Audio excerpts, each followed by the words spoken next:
E então, pessoal, uma bela noite para nós, que hoje verdadeiramente eu consiga achar meu arquivo e nós possamos desfrutar um pouquinho do que o Senhor colocou essa semana para compartilhar. Não vai ser muita novidade, mas eu espero que a gente tenha momentos de reflexão. O Bruninho, o nosso presbítero Bruno, ele escolheu um tema que tocou muito meu coração, que é o tema de nós sermos sacerdotes. A palavra de Deus, como nós vamos ver há pouco, fala muitas coisas sobre nós, aquilo que foi conquistado na cruz. Mas, infelizmente, nós vivemos muito pouco a realidade do que Jesus conquistou na cruz. E eu queria que nós, com paciência comigo, com a ajuda do Espírito Santo, nós pudéssemos rever, nessa primeira slide, algumas escrituras. Por exemplo, sobre Colossenses 1,13. Eu vou até fazer uma analogia hoje aqui com Chris Gore. Quem conhece Chris Gore aqui? Quando ele prega, ele fala sobre a vida do cristão, ou a vida antes da cruz e depois da cruz. Aqui, na realidade, Colossenses 13, a palavra de Deus diz que nós fomos transladados do reino das trevas, depois da cruz, para o reino da luz. Está vendo aqui que está mais iluminado? Ali está um pouquinho mais escuro.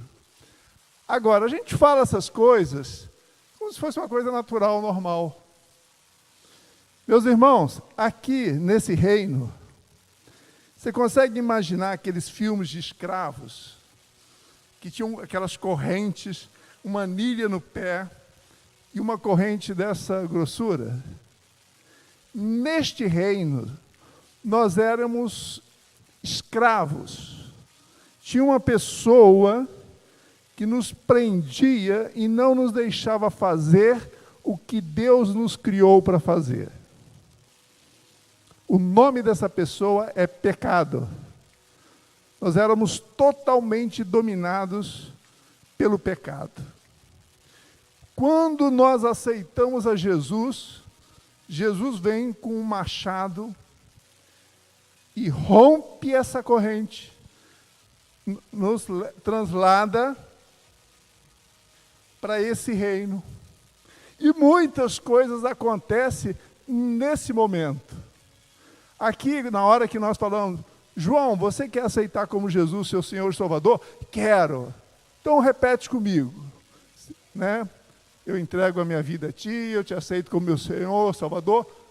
Nossos olhos não conseguem imaginar e ver que está acontecendo isso. Algo tremendo.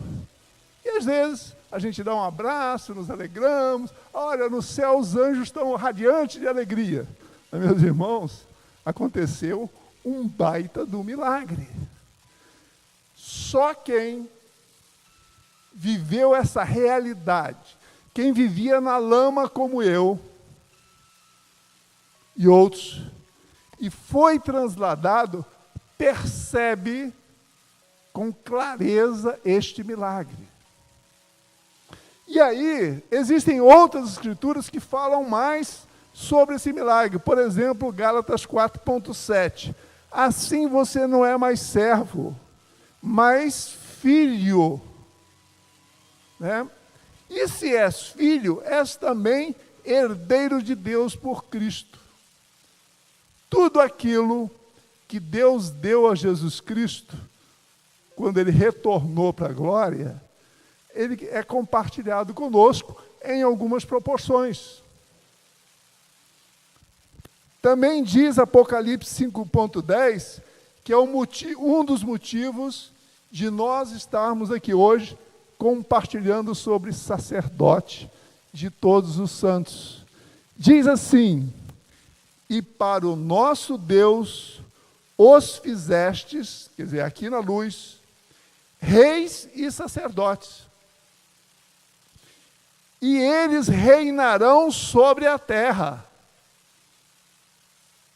Hoje nós reinamos sobre uma família, sobre um trabalho, um negócio, mas um dia nós reinaremos sobre sobre nações. E fala mais, Gálatas 4.1, digo, pois, que todo o tempo que o herdeiro é menino, em nada difere do servo, ainda que seja senhor de tudo. Então, daí a importância de nós não sairmos passarmos batido por essas escrituras que são a sustentação, que são o fundamento da nossa nova vida em Cristo. E aí nós estamos falando sobre o ministério do sacerdote.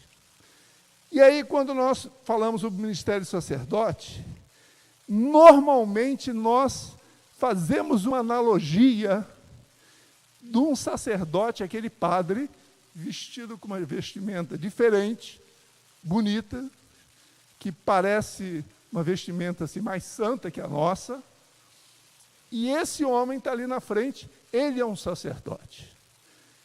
Aí depois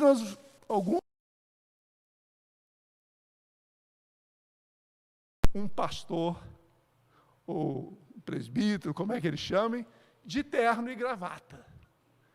Esse cara é o cara. Ele é o sacerdote. E aí, por quê? Até antes, em algumas igrejas, canta aquele hininho: eu sou um pobre pecador. Então, essa é a identidade. Você que está aí é um pobre pecador, e eu que estou aqui sou o cara, o sacerdote. Privilegiado, escolhido por Deus. Isso é uma grande mentira. Por quê? Porque as Escrituras... Espera aí, volta. As Escrituras falam diferente. Todos fomos feitos reis e sacerdotes. Todos. Então, nós somos aqui eleitos reis e sacerdotes. Agora, como é que era o sacerdote antes da cruz e por que a gente faz essa analogia? Aí pode vir o próximo. Porque antes da cruz, um sacerdote em Israel, ele mediava a adoração nos templos. O templo era um edifício de pedra. Ele representava o povo diante de Deus e Deus diante do povo. O sacerdote, ele ensinava as leis e motivava, incentivava a obediência às leis. E quando havia um caso explícito de desobediência, ele julgava. Esses sacerdotes todos, eles eram liderados por um sumo sacerdote que uma vez por ano entrava num lugar chamado Santíssimo, onde estava a Arca da Aliança, e ali tinha a presença de Deus. Esse era o cara mais privilegiado. O que aconteceu depois da cruz? Depois que nós aceitamos a Jesus? Olha o que as Escrituras dizem. O 1 Coríntios 3,16. Não sabeis vós que sois o templo de Deus? Então, se você quiser imaginar um padre pastor, imagine esse padre pastor dentro de você. Porque hoje você é o templo de Deus. Isso aqui não é o templo de Deus. O templo de Deus sou eu. Então, se eu quero imaginar um sacerdote, cadê o sacerdote aqui dentro?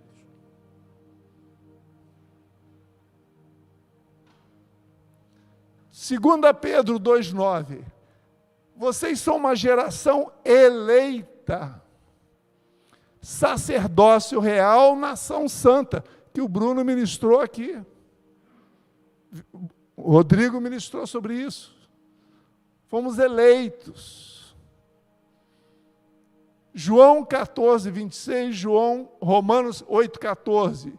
Se juntarmos as duas escrituras, diz assim: o Espírito Santo nos ensina todas as coisas e nos dá discernimento. No Velho Testamento, quem é que ensinava? Os sacerdotes. Hoje, nós temos alguns mestres para dar o leite inicial aos novos convertidos. Mas daí para frente, o professor é o Espírito Santo. Nós temos acesso ao lugar santíssimo, onde só o sumo sacerdote tinha, porque agora nós fazemos parte do corpo de Cristo, e Cristo, aí vamos ler o resto, Colossenses 1,18, Jesus é o cabeça do corpo, a igreja, então Jesus é o nosso cabeça, e Hebreus 4,14, Jesus é o nosso sumo sacerdote. Ora, se nós estamos no corpo de Cristo, e Cristo está junto do Pai, nós estamos junto do Pai e temos a presença do Pai. Vocês estão diante de um engenheiro. Então, tudo para mim precisa ser colocado na ordem para minha mente funcionar. Ok? Vocês estão entendendo? Claro? Beleza. Então, falamos da vida do sacerdote, antes da cruz e depois da cruz. Vocês veem que é uma diferença radical, né? Agora, qual a principal ocupação do sacerdote depois da cruz? Isso foi perguntado a Jesus. Qual o principal mandamento? Diz assim, Jesus respondeu, quer dizer, mandamento é qual a principal, o que eu devo fazer? Coisa mais importante. E Jesus respondeu, o primeiro de todos os mandamentos é, ouve, ó Israel, o Senhor nosso Deus é o único Senhor. Não existe outro Deus mais na vida de vocês. Pois ao Senhor teu Deus, amarás, pois, ao Senhor teu Deus de todo o teu coração. Então a pergunta é, uma escritura em Hebreus fala que o povo passou muitos anos no deserto, numa viagem que podia ser algumas semanas. E existe um versículo em Êxodo, que eu não me lembro, que diz assim, o Senhor queria ver o que havia no coração do povo durante todo esse tempo. E a pergunta que nós temos que fazer é, o que há no nosso coração hoje? Em que o nosso coração está preocupado hoje?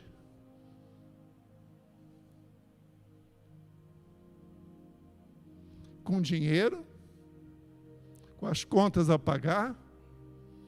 Com o seu primeiro emprego? Com a sua permanência no primeiro emprego? Você tem algum desejo da carne, dos olhos, dos pensamentos que está te angustiando? Teu coração está cheio desse desejo? Ou o teu coração está ávido por conhecer e obedecer à vontade de Deus? Amar a Deus de todo o coração é responder essa pergunta.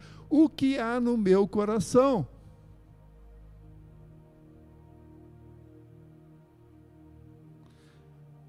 Depois ele fala, e de toda a sua alma.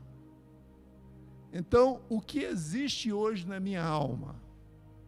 Medo de pegar o Covid e morrer. Aflição por não saber o que vai acontecer nos próximos meses.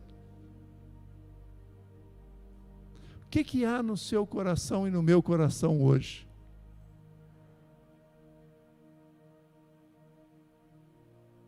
Ou existe confiança, certeza que tudo vai acabar bem?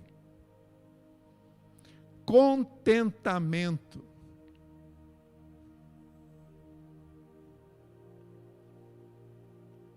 E diz ainda: e deves amar de todo o teu entendimento. Que tipo de pensamento há na sua mente, na minha mente agora? São pensamentos do mundo, da onde nós estávamos,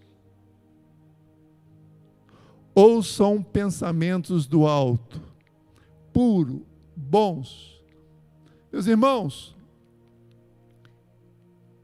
nós estamos falando aqui de sermos agora sacerdote de nós mesmos,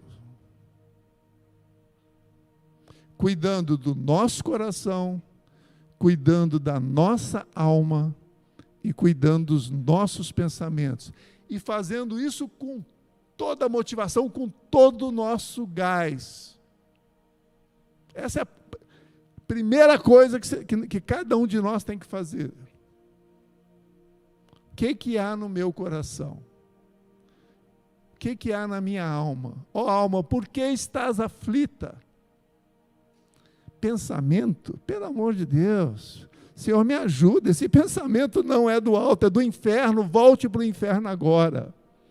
Como o Bruno nos orientou uma vez, você vê esse pensamento do inferno vindo, como se fosse uma flecha, você, como faz umas aulas de Kung Fu com ele, pá, pega ele e desvia, não deixa ele entrar na sua mente. Por quê? Porque essa é a função do sacerdote. Agora, e o segundo e semelhante a ele que eu queria que nós tratássemos hoje aqui? Amarás o teu próximo como a ti mesmo. Não há outro mandamento maior do que estes. Meus irmãos, eu pesquisei que tipos de amor, claro que existem milhares, se for no Google, mas que os principais tipos de amor que nós poderíamos resumir. E eu encontrei esses daqui, ó. Que tipo de amor ao próximo Jesus se refere? Nós temos o amor eros, que é quando eu me apaixono por uma mulher, ou uma mulher se apaixona por um homem. Nós temos o amor fileu, que eu espero que esteja certo, que é o cuidado de um ser humano pelo outro, é o cuidado de um pai por um filho, é o cuidado de um pastor pela sua ovelha, é o cuidado que deveria ter um chefe com seu subordinado, é o cuidado que nós temos que ter por tudo aquilo que Deus nos dá para cuidar. E existe o amor ágape, que coloca a necessidade dos outros acima das nossas de um modo sacrificial. Ou seja, não é de boa vontade. Quando Jesus decidiu entregar o seu filho na cruz para sofrer o que ele passou, qual desses três tipos de amor ele praticou? Ágape. Jesus, quando se entregou na cruz, qual desses três tipos de amor ele praticou? Ágape. Então, se nós perguntarmos aqui, fizermos uma pesquisa, Pedro poderia depois me ajudar, mas não vamos fazer isso. Qual é a maior necessidade dos outros a que Jesus se refere? Qual é a resposta de um evangélico? A maior necessidade das pessoas é a vida eterna. Qual é a resposta que daria uma pessoa que não conhece a Jesus, mas é um homem reto, um homem de bom coração, talvez melhor que muitos que estão já no corpo de Cristo? Ele falaria às pessoas, primeiro, ele lembraria da pirâmide de Maslow, necessidades básicas, fisiológicas, comida, né, moradia, saúde, segurança, depois, necessidades sociais. Ele ia lembrando e ele iria respondendo de uma forma diferente. Qual das duas está certo?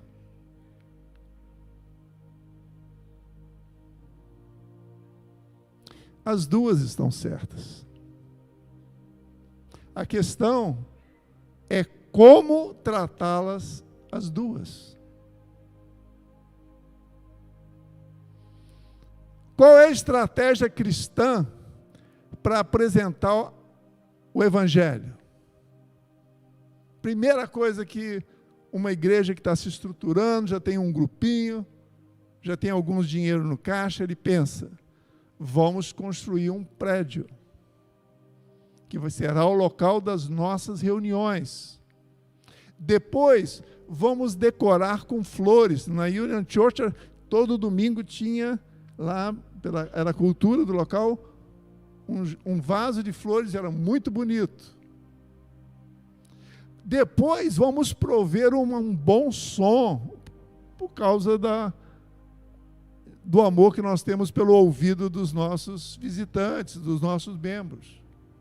E vamos fazer uma pregação eloquente, para as pessoas saírem animadas e desejarem esse Jesus que eu desejo, que eu tenho. Só que, quando chega no estacionamento, o que acontece? Nós nos emocionamos aqui e quando chegamos ali já esquecemos. Eu esqueço, talvez pela idade. Alguns que têm uma memória melhor, talvez lembrem. Pregação maravilhosa. Trabalhou durante 10 dias, 7 dias, 5 dias, ali pensando, orando, pedindo a Deus e como falar isso, e pá, no estacionamento, já esquecemos. Algumas igrejas já entenderam que Deus constrói tudo na vida relacionalmente. Aí o que elas fizeram? Vamos fazer reuniões em casas, num ambiente mais informal, tranquilo. Convidamos amigos, fazemos um lanche. Ali nós podemos tratar com mais intimidade, problemas pessoais, orar por eles.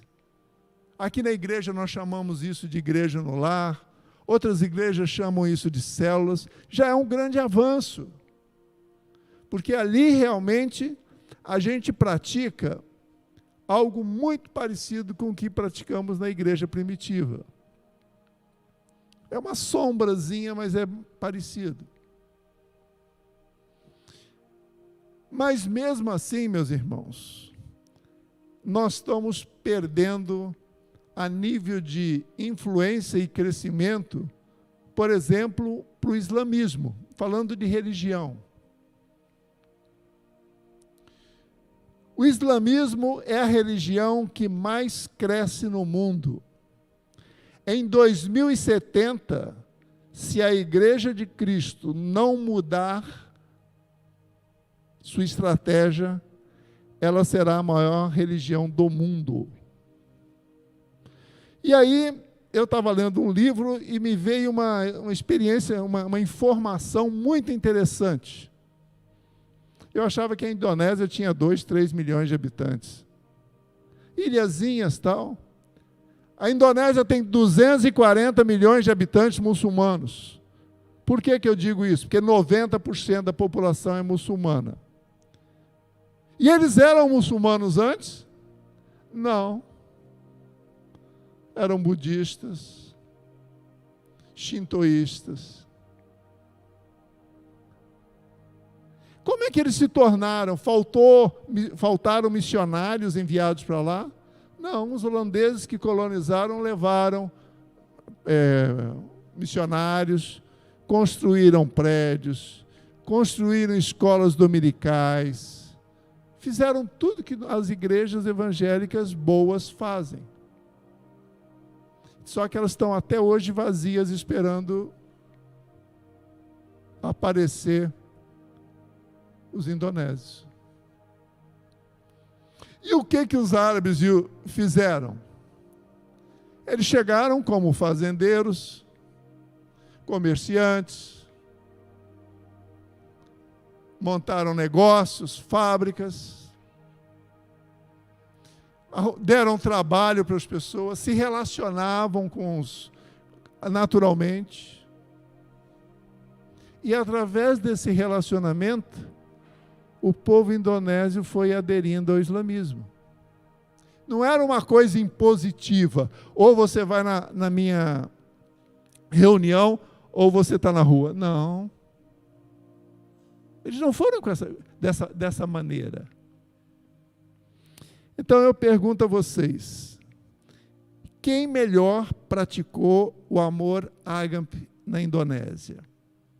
Os cristãos missionários ou os árabes islâmicos?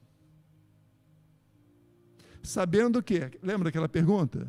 Qual é a maior necessidade das pessoas que não têm a Cristo? É trabalho, é comida, moradia. Como é que você consegue comida e moradia? Com trabalho.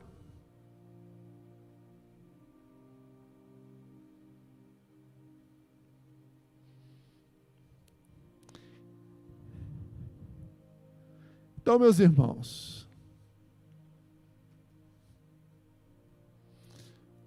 vamos fazer uma analogia com essa experiência, com a igreja primitiva que teve um crescimento assustador.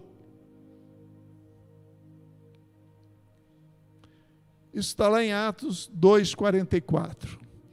Como foi que a igreja primitiva cresceu? Fiz um resumo, porque são 44, 45, 46.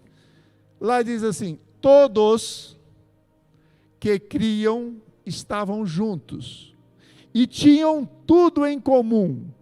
Vendiam suas propriedades, distribuíam dinheiro entre todos que tinham necessidade,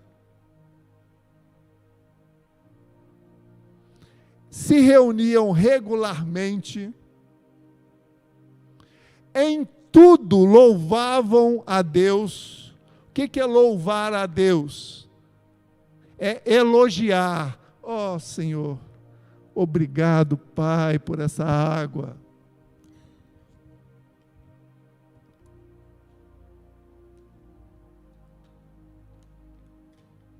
Obrigado, Pai, pelo meu marido. Obrigado, Pai, pela minha esposa. Obrigado, Pai, pelo meu pastor, pela minha igreja, pelo meu irmão, pelo meu trabalho. Obrigado, Senhor. Em tudo louvavam a Deus. E o Senhor, não a metodologia, lhes acrescentavam o que estavam sendo salvos. Existe outra escritura que diz que pelo amor que há entre os membros de uma igreja, nós atrairemos o mundo para Cristo. A pergunta é: que tipo de amor há dentro da igreja? Nós já vimos hoje que tem que ser o amor ágape.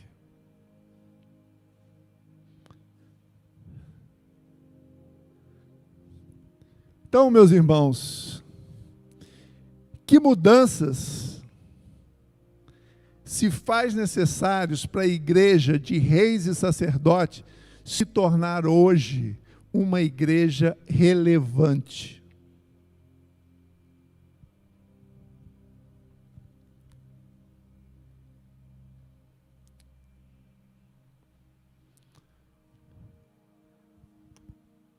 Nós temos, meus irmãos, que sair. Pode ir o próximo. De uma igreja que está ajudando Deus a salvar o maior número de pessoas antes do fim, ou uma vez que nós já temos a salvação e como Deus está no controle de tudo, vamos simplesmente cuidar dos nossos afazeres pessoais, evitar grandes pecados, testemunhar quando possível, construir igrejas, entre aspas, bem-sucedidas e cair fora desse mundo mal. Nós temos que sair desta visão tradicional para a visão que deu, da origem que o nome nos chamou de igreja. Que, como nós já falamos aqui algumas vezes, minha esposa já não aguenta mais ouvir isso, é a eclesia. Eclesia era a assembleia que reinava com os reis da Grécia, reis das cidades. Tinha uma assembleia. E nós hoje somos chamados para, como nós já vimos lá no início, para reinar com Cristo. Ele é o Rei de reis, Senhor de senhores. Sempre guiados pelo Espírito Santo. Igreja, corpo de Cristo. Desempenhando o nosso sacerdócio em todos os lugares que nós atuarmos.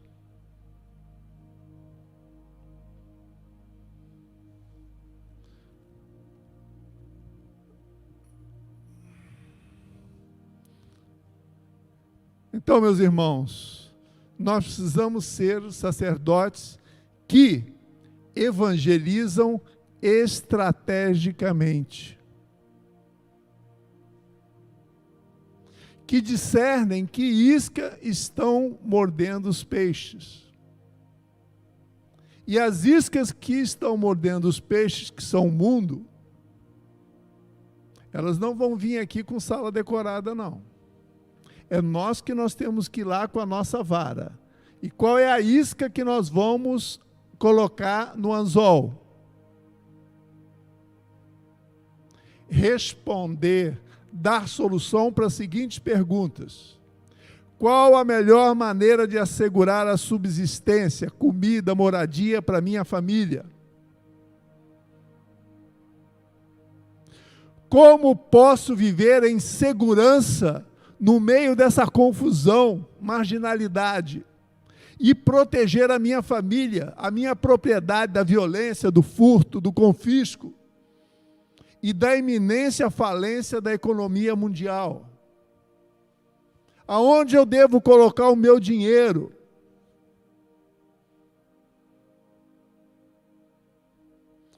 Como posso estabelecer e manter relacionamentos duradouros? Eu não quero que o meu casamento acabe. Me ajude.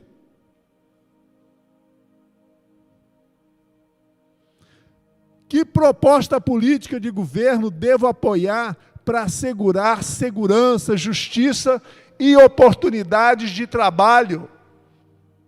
Para que as pessoas, tendo oportunidade de trabalho, não precisem ir para a rua assaltar. Que políticas educacionais eu devo apoiar para que a rua não seja cheia de delinquentes? São essas questões que o mundo está vivendo hoje.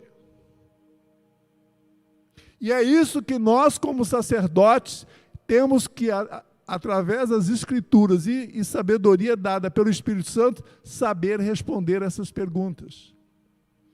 E através do testemunho das nossas vidas, porque nós não podemos só responder teoricamente, nós temos que responder com a prática das nossas vidas. As pessoas perguntam, como é que acontece tudo isso? E aí você fala, depois que eu aceitei Jesus, eu comecei a colocar minha vida em ordem. E as coisas começaram a dar certo. Eu bebia 22 chopps por noite, agora estou liberto disso. Eu não conseguia ter um relacionamento mais de uma semana. Hoje eu estou casado com uma esposa que reclama de mim há mais de 30 anos. Como é que pode isso? Como é que pode? Como é que você consegue? Amor de Deus, amor ágape.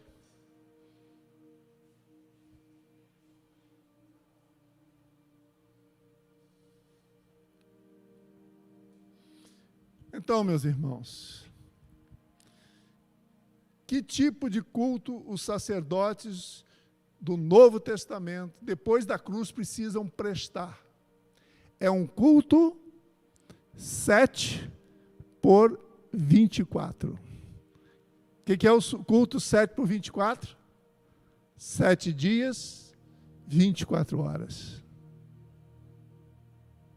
Com o nosso coração, com a nossa alma, com os nossos pensamentos e o favor em favor dos outros. Fazendo sacrifício. Diz assim Romanos 12:1: pois, pelas misericórdias de Deus, peço que ofereçam o seu corpo como sacrifício vivo, santo e agradável a Deus. Este é o culto racional de vocês. Pelas misericórdias de Deus, peço que ofereçam o seu corpo em sacrifício vivo, ou seja, no meu coração não vão predominar desejos carnais, nem dos olhos, nem dos pensamentos.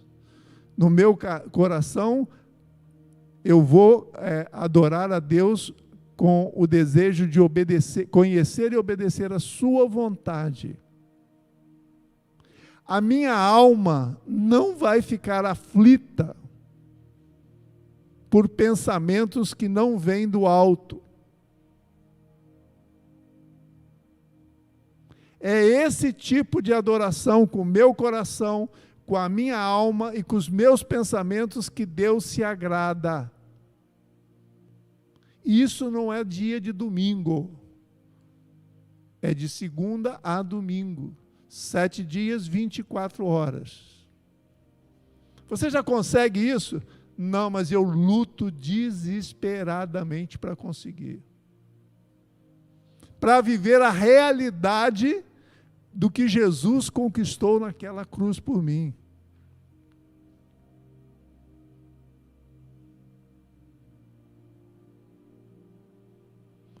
Porque a palavra de Deus que diz que este é o culto racional de vocês, sacerdote, de nós, sacerdote. O que é um culto racional? É um culto que faz sentido para um novo tempo que nós vivemos hoje, depois da cruz.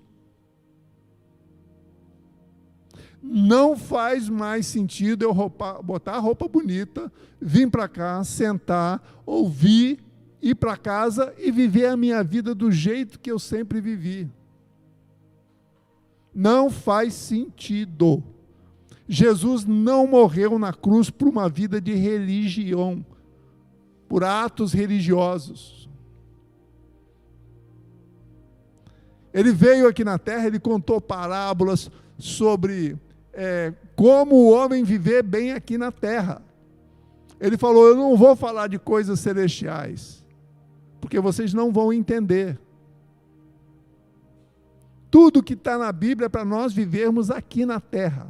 Não é para ter conhecimento, informação, é para se tornar a nossa vida, para nós agirmos naturalmente.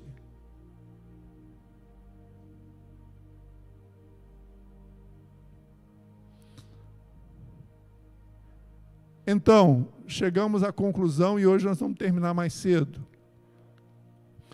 Cristãos devem viver como sacerdotes. Seu principal serviço sacerdotal é amar a Deus de todo o coração, ou seja, um coração alinhado com o coração de Deus.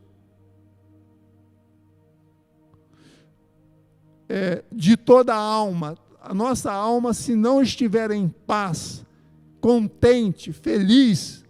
O problema é nosso. Nós temos que resolver isso com Deus. Ajuda-me, Senhor. Faz como o salmista: ó minha alma, por que estás aflita? Você não tem motivo para isso. A palavra de Deus, Jesus já fez todo aquele sacrifício para que você viva contente e em paz. Pensamento. Cristão deve viver com pensamentos puros e do alto e praticar o amor ágape, que prioriza as necessidades dos outros, e as necessidades dos outros não é só salvação. A necessidade dos outros é comida, saúde, medicamento, pagar aluguel. E eu devo vender tudo e tirar... Não, não vejo que essa seja a realidade hoje, sair vendendo tudo e distribuindo, porque isso não vai resolver o problema. Mas nós podemos sim criar oportunidades de trabalho, discipular as pessoas no trabalho, para que elas possam ter as suas necessidades satisfeitas. Nós podemos sim ensinar as pessoas a pescar. Claro, dar comida 1 dia, 2 dias, 3 dias, mas vamos trabalhar.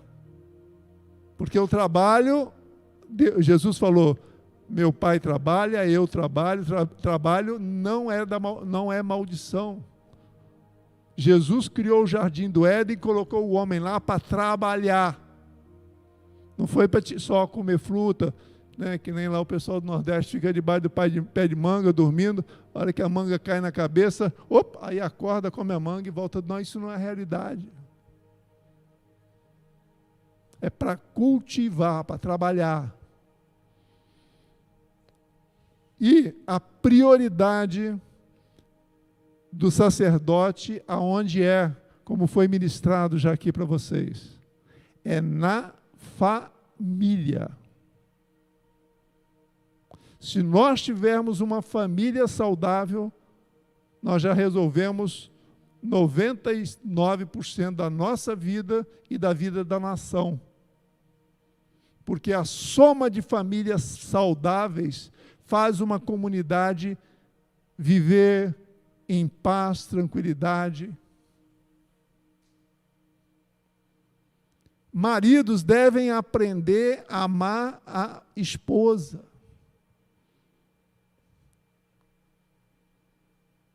Conheço muitos poucos, só o seu Danilo aqui, eu acho, e alguns outros. O resto, nós estamos numa fase de aprendizado, lutando para aprender a amar a esposa. Esposas estão lutando desesperadamente, devem estar, como sacerdotisas, aprendendo a se submeter ao seu marido. Quanto eu devo amar a minha esposa?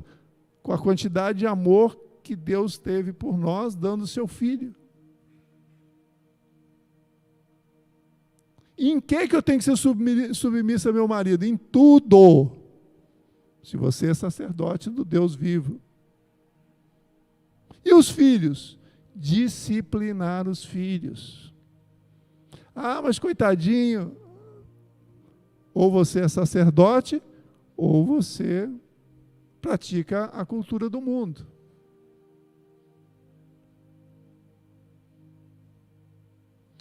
Filhos devem honrar os pais, não queiram redescobrir a pólvora. Ouçam seus conselhos dos seus pais. Ninguém no mundo ama mais um filho do que um pai. Essa ideia de que cada um tem que ser ter o seu plano, seu próprio estilo de vida, essa ideia não veio do reino de Deus. Deus é o Deus de Abraão, Isaque e Jacó. É um Deus de uma geração para outra. Essa ideia veio do inferno.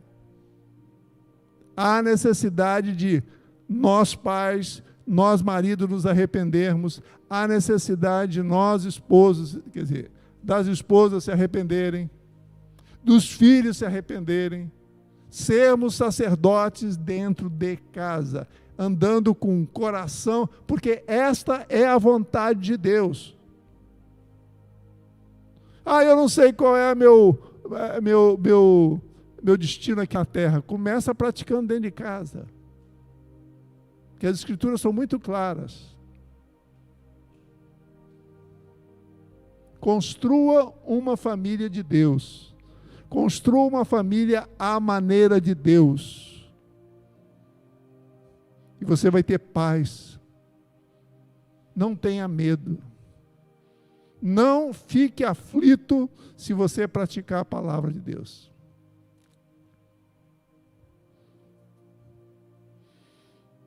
Hebreus 10, 25 diz: não devem deixar de se reunir como igreja. Nós não vamos à igreja, como todos já sabem, nós nos reunimos aqui como igreja. Para quê? Para celebrar, para nos alegrarmos, para ouvirmos uma palavra, para dar testemunhos.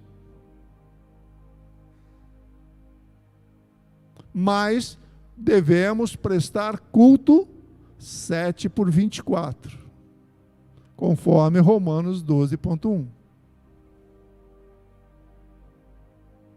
Amém?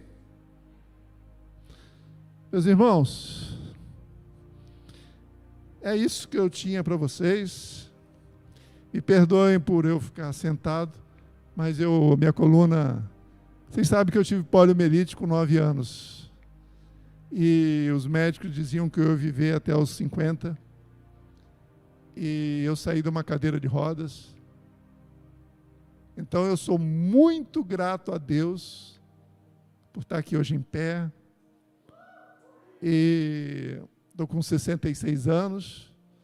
E eu acredito que se eu emagrecer um pouco, começar a fazer uma fisioterapia, ainda vou conseguir não jogar bola, que eu nunca joguei, né? Porque com uma perna só, né? Praticamente eu tenho uma perna. Com uma perna só não dá para jogar bola.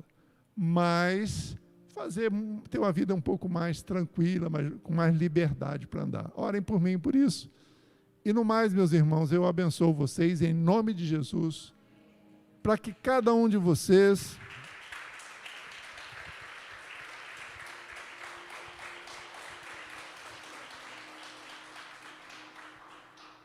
exerçam seu ministério, começando dentro de casa. Amém? Deus abençoe a todos, e se o grupo Louvor puder alegrar a nossa igreja, vai ser uma grande bênção com esta verdade.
Só aquele, valeu família. Eu acho que é bom fazer de novo. Uma liturgia assim. Vou ver se o Vitinho der espaço para falar, eu vou lá e falo, senão acabou.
Deus.